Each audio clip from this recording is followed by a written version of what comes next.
Hello, everyone. My name is Kristina Song, and I'm a PhD student at the University de Sherbrooke. And today I'll be presenting my research on utilizing a snoRNA-RBP interaction network to explore novel functions of boxity snoRNAs with an emphasis on splicing regulation. So boxity snoRNAs are a family of non-coding RNAs, and they have been found to be associated with various diseases in humans, making them a target of interest for biological studies. And they interact with 4 core binding proteins, resulting in the formation of a boxity snoRNP complex. And this gives them stability and the catalytic activity to the snoRNA, which allows it to catalyze 2' ribose methylation of ribosomal RNA and sNRNA, regulating ribosomal assembly and making sNRNA functional. And for decades, these were the only known functions of boxity snoRNAs, with the 4 core binding proteins as their canonical interactors. But recent studies have unexpectedly discovered additional functional roles for boxity snoRNAs. And for example, snoRNAs have been found to be capable of binding to 3' end processing factors, affecting the choice of polyadenylation sites, as well as regulating splicing patterns of their target RNA. And in fact, some of these boxity snoRNAs interact with the RBPs other than the 4 core binding proteins I've introduced on the previous slide to carry out these non-canonical functions. And this is a very surprising discovery because for many years, researchers thought that the boxity world was limited to the 4 core binding proteins and the methylation of ribosomal RNA and sNRNA, often resulting in snoRNAs being ignored in interaction databases. But by discovering these new roles for boxity snoRNAs, more studies have started to focus on exploring novel snoRNAs along with their protein interactors for their novel functions. But I would like to note that the snoRNA field is still very limited, and there are only a few number of snoRNAs and targets characterized for each of the novel functions identified. So since we don't know the extent of these functionalities, we've decided to implement an interaction network to explore the novel functions of boxity snoRNAs with respect to their interactions with RNA-binding proteins. And interaction networks can be suitable for these purposes because not only do they facilitate the understanding of complex biological relationships, but they can also become handy when predicting functional subunits or regulatory complexes within a large network. So today I'll be introducing you snoFlake, the snoRNA-RBP interaction network that we built, and how it can act as a fundamental framework for characterizing the snoRNA-RBP relationship and its impact on gene expression regulation on protein coding targets. So what kind of snoRNA-RBP interaction types are included in the network? So there are 3 major interaction types in the network. First being an RBP binding to the snoRNA. Second, the 2 RBPs physically binding to each other. And last but not least, the overlap of protein coding targets between a snoRNA and an RBP. And this is not just a simple snoRNA and an RBP binding to the same gene, but more specifically an enrichment of overlap of binding sites between a snoRNA and an RBP on the same gene. And the reason why we consider these 3 interaction types is because we're interested in identifying potential collaborative regulatory models of snoRNAs and RBPs, which can be constructed using the 3 interaction types that I've mentioned on the previous slide. So to get to our model of interest, we first look at which snoRNA and RBP pairs are bound to each other, but also share significant overlap of binding sites on the same target, which brings us to the first part of our model. Then among these double interaction types, snoRNA-RBP pairs, we then look at whether if there are any RBPs that bind to each other, which leads us to our final model of interest, resembling a potential complex composed of a snoRNA and multiple RBPs. So now I'll introduce you how snoFlake was built, and then how the network can be further analyzed to identify these potential complexes. So here's the basic structure of snoFlake, the interaction network. So first, it's composed of 208 boxity snoRNAs that were chosen based on several characteristics, including their abundance level, the length, and the number of expressed copies, because snoRNAs can exist in numerous copies due to cis recombination and retrotransposition. And these snoRNAs are represented as blue circles or nodes within the network. We also have 166 RBPs represented as yellow circles, and the current list of RBPs were retrieved from the ENCODE-ECLIP dataset, and we only kept those that met our abundance threshold. So when we combine all snoRNAs and RBPs together, we get this big circle, and if you look carefully, you can also notice that the size of the nodes differ, which represents their abundance level. So basically, the larger the node, the more expressed the snoRNA or the RBP is.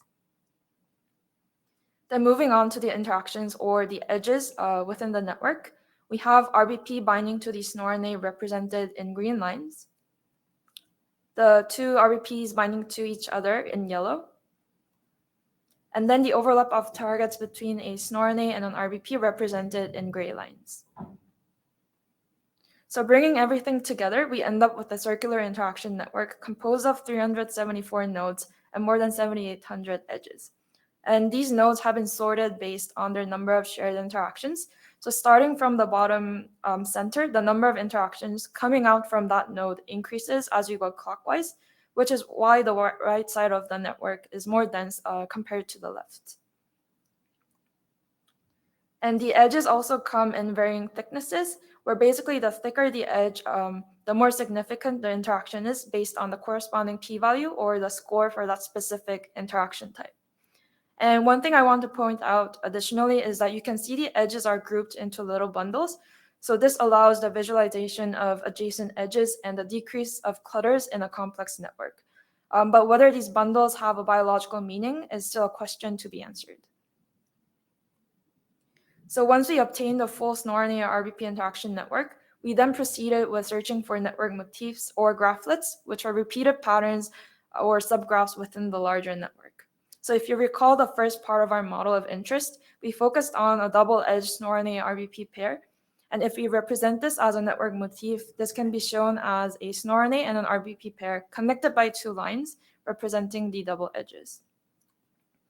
Then if we add one more RBP that has a double edge with the same snoRNA and also binds to our first RBP, the network motif becomes a triangle, and we were able to detect 77 of these cases within our large network. So as we increase the number of RBPs, there are more possible permutations for the network motifs, as shown here. And each of these represent a distinct potential snoRNA-RBP model, which make these network motifs both computationally and biologically interesting. So that we then looked at what could have caused the formation of these network motifs, or rather look at the biological meaning behind each of these network motifs. And in fact, it turns out that the RBPs within the same network motif are functionally related. So here the RBPs are colored by their biological function, and you can clearly see that each network motif has a distinct color, meaning a distinct function. And so far, we have validated one example, so the network motif involving snoR22. So for the rest of the talk, we'll be focusing on snoR22 and its two RBP interactors, PRPF8 and EFTUD2, and I'll be explaining in the following slides why we chose this specific snoRNA for further analyses. So first of all, snoR22 is an active interactor within snoFlake, as shown by being placed in the bottom right side of the circular network. It is also a highly expressed snoRNA, and most importantly, when we collapse all snoR22 binding interactions and focus on the exons and the 100 nucleotide upstream and downstreams from the exons, it shows enrichment of binding interactions at the 3' splice site and the polypyrimidine track of its targets. And in fact, many 3' splice sites are alternative, so the binding profile of snoR22 hints the possibility of snoR22 being involved in splicing, which is a non-canonical function of snoRNAs, making it an interesting subject to study further. And moving forward, the two RBP interactors of snoR22, so PRPF8 and EFTUD2, are known as the core proteins of the U5-snoRNP, which is part of the tri-SNRP, a critical component of pre-mRNA splicing. And during this process, the U5-snoRNP interacts with both the 5' and 3' splice sites of its targets and brings the ends of the two exons close together. So once again, this strengthens the idea that snoR22 may have an impact on splicing regulation of its targets. And now if we compare the binding profiles of the components of the snoR22 network motif, while snoR22 shows enrichment of binding at the 3' splice site and the polypyrimidine track as illustrated before, PRPF8 and EFTUD2 on the other hand show enrichment of binding closer to the 5' splice site. But now when we look at the overlapping binding interactions between snoR22 and at least one of PRPF8 and EFTUD2, the enrichment of binding is visible at both the 3' splice site and the 5' splice site. Additionally, if we look at the predicted binding motifs, the binding motifs of snoR22 and PRPF8 each resemble those of the 3' splice site and the 5' splice site consensus motifs in human. On the other hand, the binding motifs of overlapping interactions, so snoR22 and PRPF8, snoR22 and EF2D2, and the triple overlap between snoR22, PRPF8, EF2D2, they all resemble the 3' splice site consensus motifs. So this gives us a better idea of where the potential snoR22, PRPF8, EF2D2 complex binds on the target. So we then looked at evidences that may point us towards the potential structure of this regulatory complex. And it turns out that the main region that snoR22 uses to bind to its targets is located closer to the box C', shown in purple.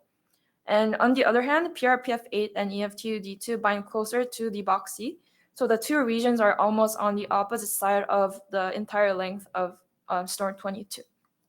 And also, PRPF8 and EF2D2 seem to bind to the same region on snoR22. But of course, more experiments and analyses would be required to determine the order of PRPF8 and EF2D2 binding on snoR22, as well as if one is dependent on the other. But nonetheless, this data gives us a basic picture of what the complex may look like.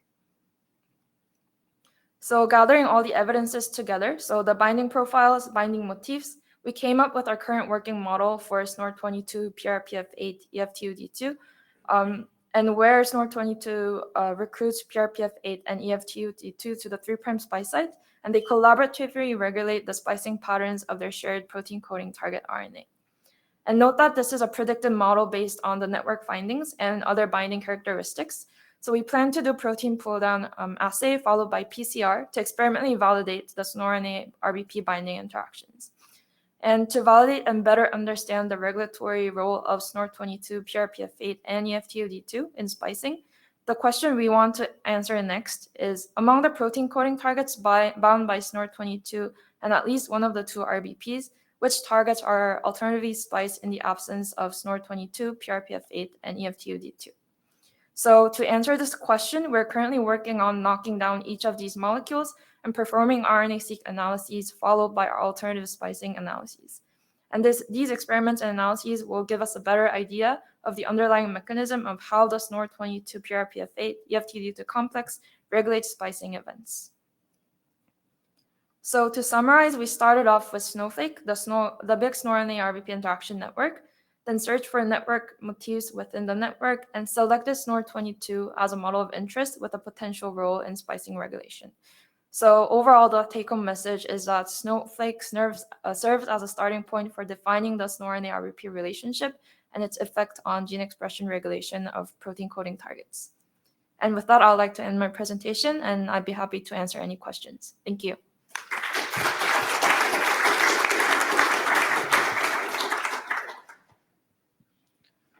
Thanks, Kristina. Please. Yeah, so really nice. Thank you. Really nice talk. So you mentioned that the knockdowns are ongoing, Yeah. But I'm just curious if you have any clues about whether it does indeed regulate splicing and whether the direction of regulation is positive or negative.